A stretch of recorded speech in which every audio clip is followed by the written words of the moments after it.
ಎಲ್ರಿಗೂ ನಮಸ್ಕಾರ. ನಾನು ಮಾನಸ. ನಾನಿವತ್ತು ನಿಮ್ಮ ಟೈಮ್ನ ಸೇವ್ ಮಾಡುವಂತಹ ಕೆಲವು ಟಿಪ್ಸ್ಗಳನ್ನ ಕೂಡ ಇಲ್ಲಿ ತಿಳಿಸ್ಕೊಡ್ತಾ ಇದ್ದೀನಿ. ನೋಡೋಣ ಬನ್ನಿ. ಅದಕ್ಕಿಂತ ಮುಂಚೆ ಚಾನಲ್ನ ಹೊಸದಾಗಿ ನೋಡ್ತೀರಾ ದಯವಿಟ್ಟು ಸಬ್ಸ್ಕ್ರೈಬ್ ಮಾಡ್ಕೊಳ್ಳಿ. ಇದೇ ಥರ ಸಪೋರ್ಟ್ ಮಾಡ್ತಾಯಿರಿ ಅಂತ ಹೇಳ್ತೀನಿ. ಮೊದಲನೇದಾಗಿ ಫಸ್ಟ್ ಟಿಪ್ಸ್ನ ನೋಡೋಣ ಬನ್ನಿ. ನೋಡಿ, ಸಾಮಾನ್ಯವಾಗಿ ಎಲ್ಲರೂ ಮೊಟ್ಟೆನ ಬೇಯಿಸ್ತಾನೆ ಇರ್ತೀರ. ಬಟ್ ಡೈರೆಕ್ಟಾಗಿ ಬೇಯಿಸೋದಕ್ಕಿಂತ ನಾವು ಹೀಗೆ ಕುಕ್ಕರ್ಗೆ ಹಾಕಿ ಸ್ವಲ್ಪ ನೀರನ್ನು ಸೇರಿಸ್ಕೋಬೇಕಾಗುತ್ತೆ. ಸೊ ಇದಾದ ನಂತರ ಸ್ವಲ್ಪ ಉಪ್ಪನ್ನು ಸೇರಿಸ್ಕೊಂಡು ಕೇವಲ ಒಂದೇ ಒಂದು ವಿಷಲ್ ಮಾತ್ರನ ಬರೆಸ್ಕೋಬೇಕಾಗುತ್ತೆ. ಈಗ ಬರೆಸೋದ್ರಿಂದ ಮೊಟ್ಟೆ ತುಂಬ ಚೆನ್ನಾಗಿ ಬೇಯುತ್ತೆ ಮತ್ತು ಗ್ಯಾಸ್ ಕೂಡ ಸೇವ್ ಆಗುತ್ತೆ, ಟೈಮು ಕೂಡ ಸೇವ್ ಆಗುತ್ತೆ. ಅರ್ಜೆಂಟ್ ಇದ್ದರೆ ಮೊಟ್ಟೆ ತುಂಬ ಬೇಯಿಸ್ಬೋದು. ನೋಡಿ, ಈ ರೀತಿ ಪೊರೆ ಥರ ಇರುತ್ತಲ್ಲ, ಮೊಟ್ಟೆ ಸಿಪ್ಪೆ ಸ್ವಲ್ಪ ಓಪನ್ ಮಾಡಿ ಆದಮೇಲೆ ಆ ಒಂದು ಸಿಪ್ಪೆ ಸಹಾಯದಿಂದ ನಾವು ಫಸ್ಟು ಸಿಪ್ಪೆನ ತೆಗೆದ್ರೆ ಮೊಟ್ಟೆ ಮೇಲಿರುವಂಥ ಸಿಪ್ಪೆ ಈಸಿಯಾಗಿ ಬೇಗನೆ ಬಂದುಬಿಡುತ್ತೆ. ಹಾಗೆ ನಮಗೆ ಮೊಟ್ಟೆನೂ ಕೂಡ ತುಂಬ ಕಿತ್ತೋಗದೇ ಇರೋ ಥರ ಅಥವಾ ಹಿಂಸೆ ಪಡ್ದೇ ಅದ್ರ ಸಿಪ್ಪೆ ತೆಗೆದೇ ಇರೋ ಥರ ಬರುತ್ತೆ. ತುಂಬಾ ಚೆನ್ನಾಗಾಗುತ್ತೆ. ಈ ಟಿಪ್ನ ಖಂಡಿತವಾಗ್ಲೂ ಟ್ರೈ ಮಾಡಿ. ನೋಡಿ, ಚಪಾತಿ ಮಾಡೋದಕ್ಕೆ ತುಂಬಾ ಕಷ್ಟಪಡ್ತಿರ್ತೀವಿ. ಅದರಲ್ಲೂ ಏನು ಗೊತ್ತಾ, ಕೆಲ್ಸಕ್ಕೆ ಹೋಗೋರ್ಗಂತೂ ತುಂಬಾ ಕಷ್ಟ ಆಗ್ತಿರುತ್ತೆ. ಮನೇಲಿರೋರು ಸ್ವಲ್ಪ ನಿಧಾನಕ್ಕೆ ಮಾಡ್ಕೊತೀವಿ.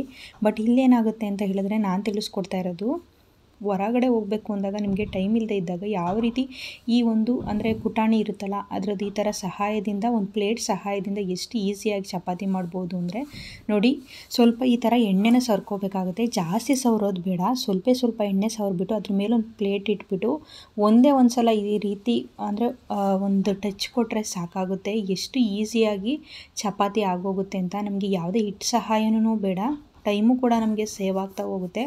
ನೋಡಿ, ಈ ರೀತಿಯಾಗಿರುವಂತಹ ಚಪಾತಿ ನಮಗೆ ಸಿಗ್ತಾ ಹೋಗುತ್ತೆ. ತುಂಬ ಚೆನ್ನಾಗಿಯೂ ಕೂಡ ಆಗುತ್ತೆ.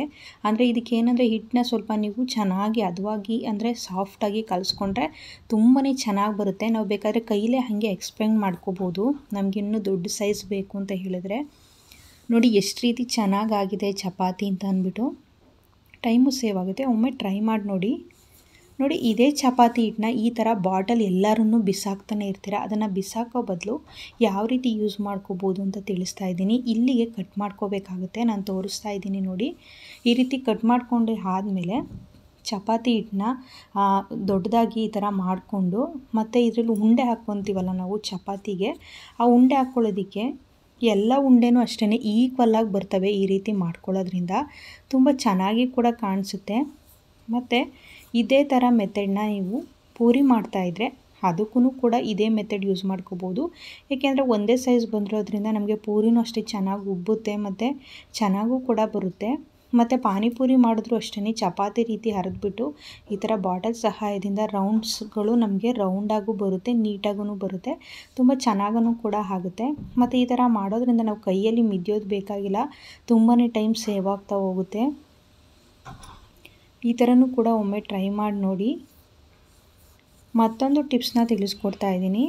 ನೋಡಿ, ತೆಂಗಿನಕಾಯಿನ ಸಾಮಾನ್ಯವಾಗಿ ಹೊಡಿತೀವಿ, ಬಟ್ ಎಲ್ಲದನ್ನು ನಾವು ಅದನ್ನು ಯೂಸ್ ಮಾಡೋದಿಲ್ಲ, ಮಿಕ್ಕುತ್ತೆ ಅಲ್ವಾ. ಅದನ್ನು ಫ್ರಿಡ್ಜಿಗೆ ಇಡೋ ಬದಲು ನಾವು ಫ್ರಿಡ್ಜ್ ಯೂಸ್ ಮಾಡ್ದೇ ಚೆನ್ನಾಗಿ ಇಟ್ಕೊತೀವಿ ಅಂತ ಅನ್ನೋದಾದರೆ, ತೆಂಗಿನಕಾಯಿ ಹೊಡೆದಾದ್ಮೇಲೆ ಈ ತೆಂಗಿನಕಾಯಿನ ಹೀಗೆ ಸ್ಟೌವಿಂದ ಸ್ವಲ್ಪ ಅದನ್ನು ಸೀಕೋಬೇಕಾಗುತ್ತೆ. ಈ ರೀತಿ ಸೀಯೋದ್ರಿಂದ ಅದರಲ್ಲಿ ಯಾವುದೇ ಥರ ಅಂದರೆ ಎಲ್ಲೋ ಥರ ಆಗೋದು, ಸೊಳ್ಳೆಗಳು ಬರೋದು ಮತ್ತು ಕಲರ್ಸ್ ಈ ಥರ ಆಗುತ್ತೆ. ಸಮ್ಟೈಮ್ಸು ಒಂಥರ ರೆಡ್ ಕಲರ್ ಆಗುತ್ತೆ, ಆ ಥರ ಯಾವುದೂ ಆಗೋದಿಲ್ಲ. ಫ್ರೆಶ್ಶಾಗೇ ಇರುತ್ತೆ ಕಾಯಿ. ಈ ಥರ ಸ್ವಲ್ಪ ಸೀಕೋಬೇಕಾಗುತ್ತೆ. ಸಾಮಾನ್ಯವಾಗಿ ಹಿಂದಿನ ಕಾಲದಲ್ಲಿ ಒಲೆಯಲ್ಲಿ ಈ ರೀತಿ ಮಾಡಿ ಒಲೆ ಹತ್ರ ಇಟ್ಕೊತಾ ಇದ್ರು. ಸೊ ಆ ಒಂದು ಟಿಪ್ಸ್ನ ನಾನಿವತ್ತು ನಿಮಗೆ ತಿಳಿಸ್ಕೊಡ್ತಾ ಇದ್ದೀನಿ. ಆ ಒಂದು ಟಿಪ್ಸ್ ಕೂಡ ನೆನಪಾಯಿತು, ನಿಮಗೂ ಕೂಡ ಯೂಸ್ ಆಗ್ಬೋದು ಅಂತ. ಸೊ ನಾನು ಕೂಡ ಫ್ರಿಡ್ಜಲ್ಲಿ ಇಡೋದಕ್ಕೆ ಇಷ್ಟಪಡೋದಿಲ್ಲ. ತೆಂಗಿನಕಾಯಿ ತುರಿ ಉಳಿದಾಗ ಇದೇ ರೀತಿ ಮಾಡೋದು, ಸ್ವಲ್ಪ ತುರ್ಕೊಂಡ್ರು ಅಷ್ಟೇ ಅದು ಮಿಕ್ಕುತ್ತೆ. ಈ ರೀತಿ ಟ್ರೈ ಮಾಡಿ ನೋಡಿ ಸ್ಟವ್ನ ಸಹಾಯದಿಂದ. ಕೀನ ನಾವು ಎಷ್ಟೇ ಹುಷಾರಾಗಿ ಇಟ್ಕೊಂಡ್ರೂ ಕೆಲವೊಮ್ಮೆ ಅದು ಕಳೆದೋಗ್ತಾನೆ ಇರುತ್ತೆ. ಅದರಲ್ಲೂ ಚಿಕ್ಕ ಕೀಗಳಂತೂ ಸಿಗೋದೇ ಇಲ್ಲ.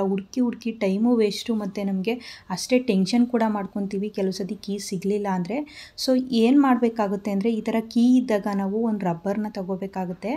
ಒಂದು ರಬ್ಬರ್ನ ಸಹಾಯದಿಂದ ಆ ಕೀನ ಈ ರೀತಿ ನಾವು ಲಾಕ್ ಮಾಡಿ ಇಟ್ಕೊಂಡ್ರೆ ಅಷ್ಟು ಮಿಸ್ ಆಗೋದಕ್ಕೆ ಚಾನ್ಸೇ ಇಲ್ಲ.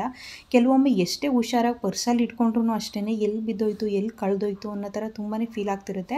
ಅದರಲ್ಲೂ ಯಾವ್ದಾದ್ರು ಫಂಕ್ಷನ್ಸ್ಗಳಿದ್ರು ಅಂತೂ ಅಥವಾ ಎಲ್ಲರೂ ಹೊರಗಡೆ ಹೋಗ್ಬೇಕಂದ್ರೂ ನಮ್ಗೆ ಈ ಥರ ಪ್ರಾಬ್ಲಮ್ ಆಗುತ್ತೆ. ನೋಡಿ, ಈ ರೀತಿ ರಬ್ಬರ್ನ ನಮ್ಮ ಕೈಗೆ ಲಾಕ್ ಮಾಡಿಕೊಂಡ್ರೆ ಸೇಫಾಗಿ ಕೂಡ ಇರುತ್ತೆ.